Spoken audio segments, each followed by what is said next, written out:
Manipur Leingakki District Agricultural Officer Imphal Amadi Bjp Andro Mandal ga Khutsamnaduna Kharif season ka mari LEINANA AHANBA phase ki OINA LOUMI chahum LOMDA HAAR YENTHOKKHRE Andro Panam Garden da pangthokpa HAAR YENTHOKPA du da saruk yaraduna Andro kendra gi MLA Syam Kumar Singh na hai lau singu tawriba LOUMI Singh na HAAR fangdabagi awaba kaya adu mayok ngadana ba lamdam masigi Chief Minister Yumnam Khemchan gi mideng makhada LOUMI Singh gi damakta khanduna AHANBA phase ki OINA HAAR YENTHOKPA gi thoramasi pangthokpani sathok leiba chinjak tani pal tangdaba tangdu leitaba chakhatpa iramdam OINA ba hotnaminasi haina LOUMI Singh da appeal tawki loinana Save the soil, save farming, save farmer haiba hiramda hongdokhiba khet bachao abhiyan asina lamdam asida chaungna kana bapiragani haibagi thajabalai HAAR yamna sizinadana chathok hena puthokna bagi changsiliba campaign asina lamdam asigi leihau kanba amadi LOUMI Singh da sen changba ahandhanba khaknatana miyambo hakchang fana thambadasu ngamlagani haina MLA na makhata na fongdokhi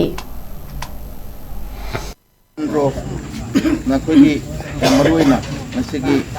Bjp Andro Amadi government di District Officer department sigi ani ji sumarkanda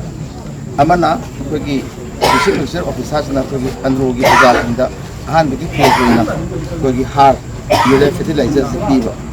adagi amasna kogi Bjp Andro na my team na kogi labuk singsi kanse haba adugi timda pangthokpa sungba program asi adugi maruoi nasina hana se program yam tobida mani mathang LOUMI Singh awareness piri sakana piri guideline scheme sakana piri praja singna ek sai sai lafam do da sai sai sakho ke hena leina ba sang sokana ba